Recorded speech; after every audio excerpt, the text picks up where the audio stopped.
Nuestro tercer presentador es politólogo, autor, conferencista y director de Patria de Martí y de Cuban Voice. Es autor de 14 libros, miembro de la Asociación Estadounidense de Ciencias Políticas y del PEN Club de Escritores Cubanos en el Exilio. Damos la bienvenida a Julio Schilling.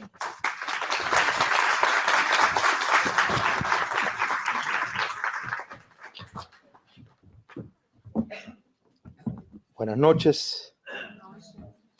Yo sí voy a hacer como la corte militar irlandesa. Voy a poner el reloj de 15 minutos. Ok, esto se me queda por acá. Le doy las gracias a Fernando por esta invitación de formar parte de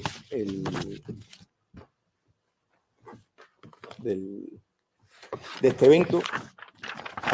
Para mí es un placer estar con Andrés, con él, con Antonio y todos ustedes.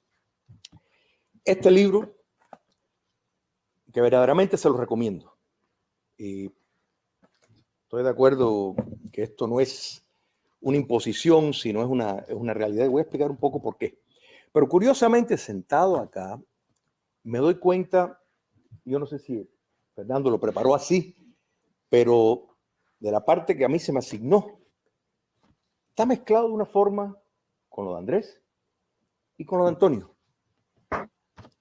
Primero, el libro tiene un lenguaje nítido, audaz, elegante y profundo. Busca por medio del romance contar historias. Y Fernando, ustedes que lo conocen, saben que es un gran conocedor de la historia. O sea, que tiene un dominio del tema que eso le facilita porque él busca los detalles que muchas veces no sé cómo lo encuentra. O sea, estás hablando de una anécdota y te va a decir, sí, tú sabes que el té que se tomaba era tal marca. Y yo digo, pero ¿de dónde sacó Fernando esto? O sea, que es muy de detalles y eso hace que sea todo más interesante. El contenido reúne la exaltación a la belleza. En estos tiempos postmodernos eso es fundamental.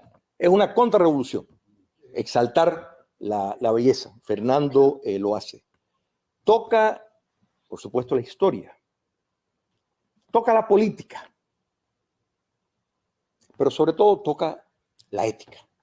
O sea, hay una apelación a lo ético a través de todos los relatos que él va haciendo. El estilo es sencillo. Y digo esto créeme, en el buen sentido de la palabra. Leo mucho y no hay nada más horrible que caer en el masoquismo de tener que leer algo que no te gusta y que el escritor pues utilizó lenguaje, una conceptualización innecesaria. Entonces se convierte en un pantano, una tortura y uno dice, pero ¿por qué yo tengo que someterme a este sufrimiento? Con Fernando esto no ocurre, es entretenido y es ameno al punto de que culturalmente, y aquí es donde está para mí el aporte más grande de la obra de Fernando, que trasciende fácilmente a la cultura. Tiene una aceptación porque las obras de no ficción no tienden a tener la misma receptividad que obras de ficción. Sin embargo, la vuelta que Fernando le da por estos relatos es un imán para personas que tal vez no se hubieran interesado en la política. Yo creo que en eso es un gran éxito. Como ya mencionaron Andrés y Antonio, Fernando logra pasar mucho tiempo en poco espacio.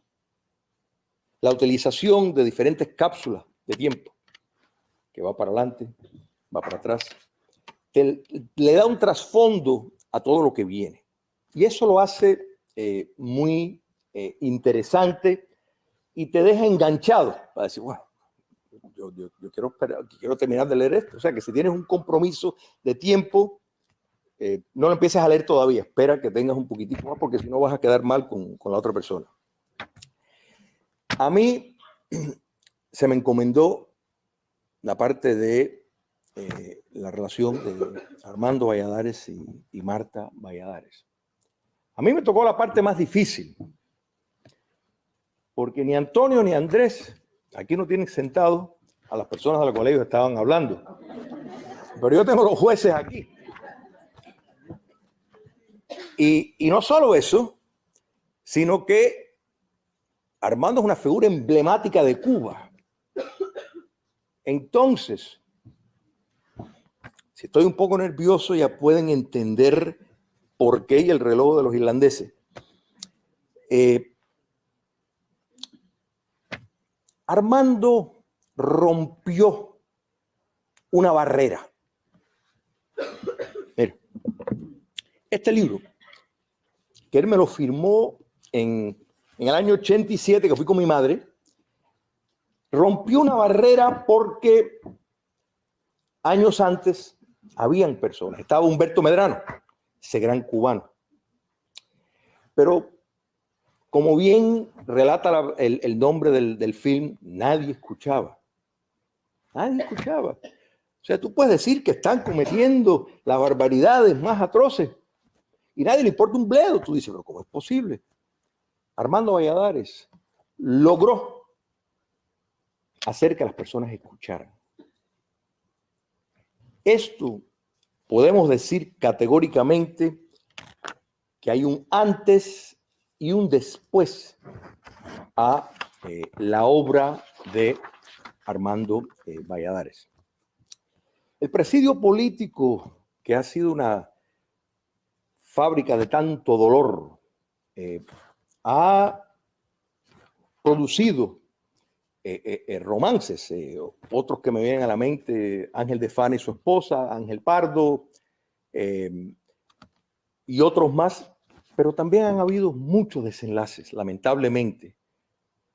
Familias que se destruyeron, matrimonios que no persistieron. Es decir, sin lugar a duda, es una desgracia y gracias a Dios que, particularmente en el caso de él, y voy a hablar un poco más de eso, esa desgracia resultó dar grandes frutos. El presidio político también ha producido poetas extraordinarios. O sea, porque la poesía adquiere características de armamento, ¿no es verdad? Armamento contra un mal extraordinario. Ernesto Díaz Rodríguez, Ángel Pardo, Ángel de Fana y muchos otros.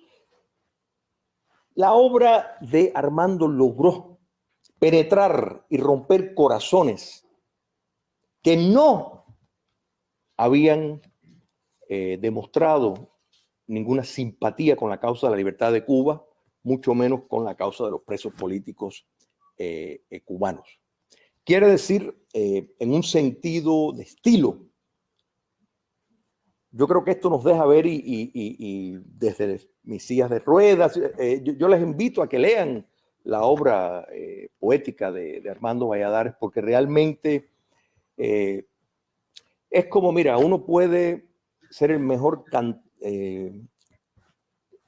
cantor de ópera en la bañadera, pero si no puedes ir a la esfera pública y que te escuchen, no tiene sentido. Armando rompió ese en espacios públicos, tuvo esa aceptación y yo creo que en gran medida es el estilo que tiene. Y otro detallito de Armando, tenía una ética imperial, porque él podía haber aliviado su situación. O sea, la dictadura castrocomunista le dio el puente de plata. Mira, esto.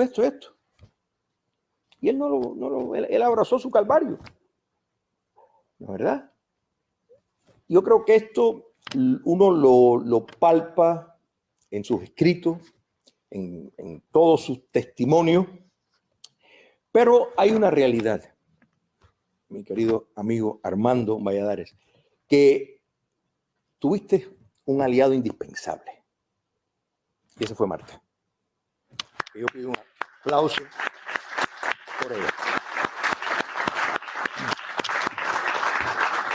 Porque el éxito de esa campaña de concienciación para romper esta barrera, mi querido amigo, Marta, fue indispensable.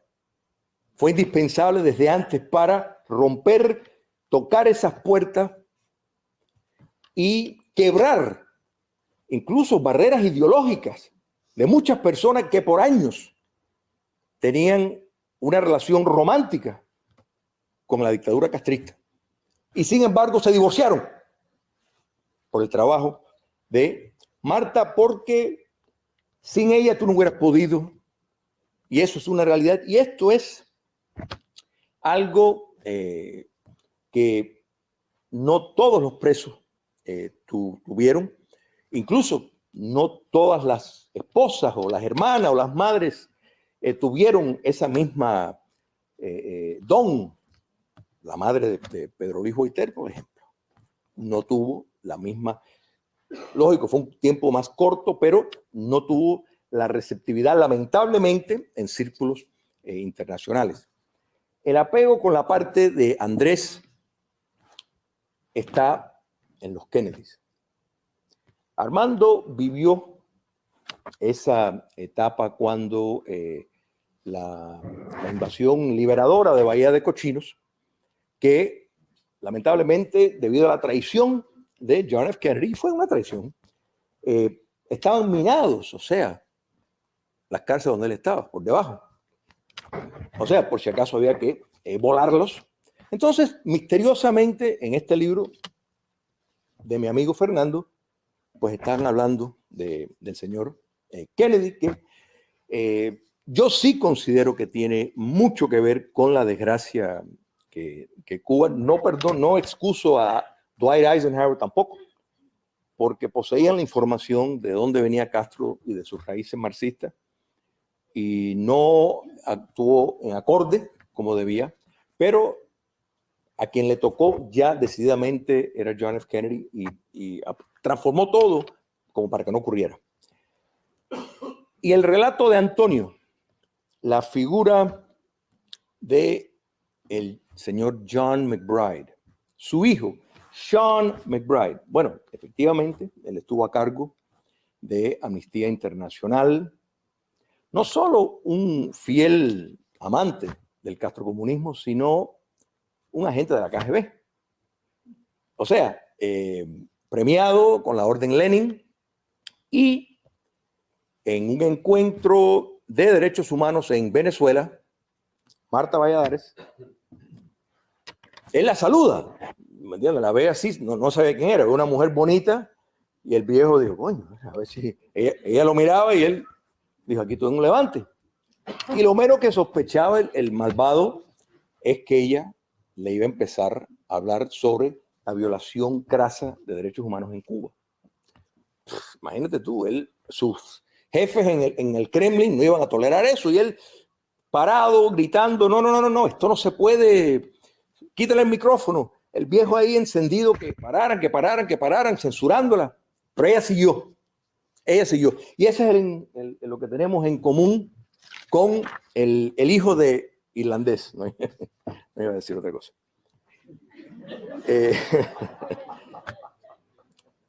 Pero hay que estar claro en esto.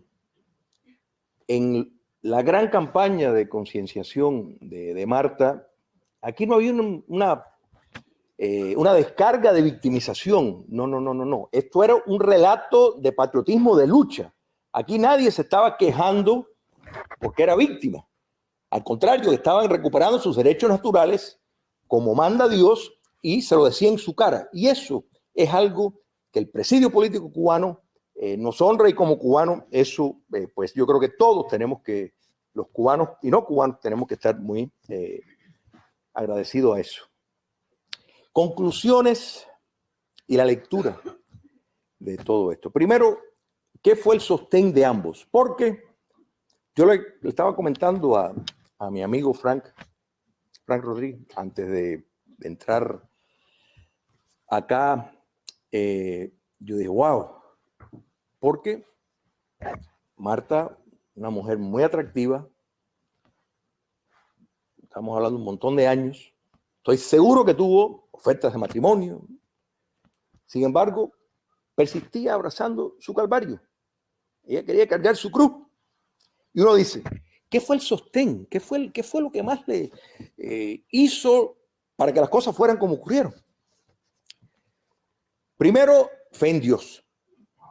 El abrazar ese orden trascendental de que hay algo más de nosotros, porque eso te da, mira, ahí está, porque eso te da una fuerza superior. Una fuerza superior. Y bueno, ellos, si no es así, ellos me van a corregir. Porque es como único uno puede entender. Igual que, mira, cuando uno dice cómo los cristianos acaban de crucificar a Jesús y están, si dicen que no son cristianos, no los van a matar, y sin embargo dicen, sí, soy cristiano. Y no solo matar, porque si fuera simplemente, mira, tómate esta pastilla. No, torturado, muerte a tortura. Bueno, solamente se puede entender por el Espíritu Santo. Y eso es lo que le llenó a Armando y a Marta. Segundo, amor de uno por el otro. La gente estaba enamorada, ¿eh? Y siguen enamorados. Parecen novios. Yo cada vez que los veo digo, coño, parecen novios. Y tercero, una convicción patriótica.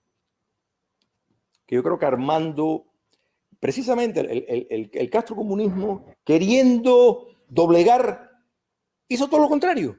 O sea, hizo enraizar más esas convicciones patrióticas. Y en sus familiares y allegados, lo mismo, la radicalidad de decir no se te ocurra hacer lo contrario. Entonces, eso es muy fundamental. Quiero también decir que en estas campañas de concienciación, para ir terminando, y el caso de Armando y Marta, yo creo que me dan un puente fácil a eso. Y eso es no divorciarnos con personas que consideramos que tal vez no van a estar de nuestro lado. O sea, hay una izquierda honorable. Fernando Arrabal, François Mitterrand. Fernando Arrabal, un hombre de izquierda, ¿eh? Gracias a él fue que la comunicación que él le mandó y Marta llegó al escritorio de Mitterrand y que Mitterrand quiso intervenir. ¿Cuántas solicitudes recibe un presidente? Miles. Pero ¿por qué le hizo caso? Porque vino de Arrabal. La ruptura de Arrabal, de Mitterrand y de otros de la izquierda le ha tenido un costo extraordinario a la dictadura cubana. Por eso es que en las campañas de liberación que seguimos llevando a cabo, eso es importante, no perder de vista. Hay una izquierda democrática y hay que tocar todas las puertas, como mínimo para dejar una semilla. Armando no solo es un sobreviviente, sino es un luchador. De los 22 años estuvo en cárceles horribles, pero 8 de ellos fueron en condiciones infrahumanas, de lo peor de lo peor. La cárcel de Boniato era un centro de exterminio, un centro de experimentación biológica.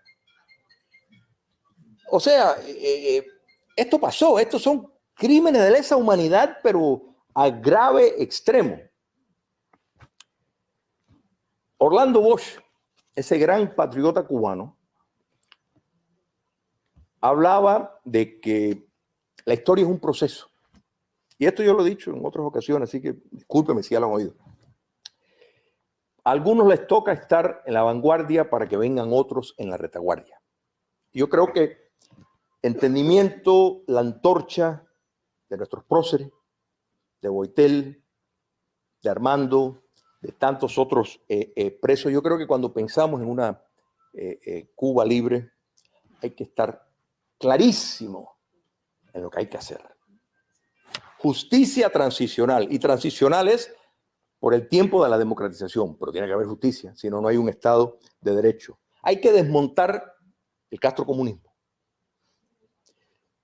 Los crímenes de lesa humanidad que han cometido y siguen cometiendo no es solo una persona, no es una mafia. Sí, son mafiosos, pero es un sistema. Hay que condenar el sistema, hay que desmontar el sistema, porque si no, bueno, no, irían muertos los culpables y aquí no ha pasado nada. Eso no se puede permitir. No fue una persona, es el sistema, y eso es lo importante. Si no, todo el sacrificio de Armando, de tantos presos, de tantos de nuestros mártires, habrá sido en vano. Gracias, Armando, gracias, Marta, gracias, Fernando, gracias a ustedes.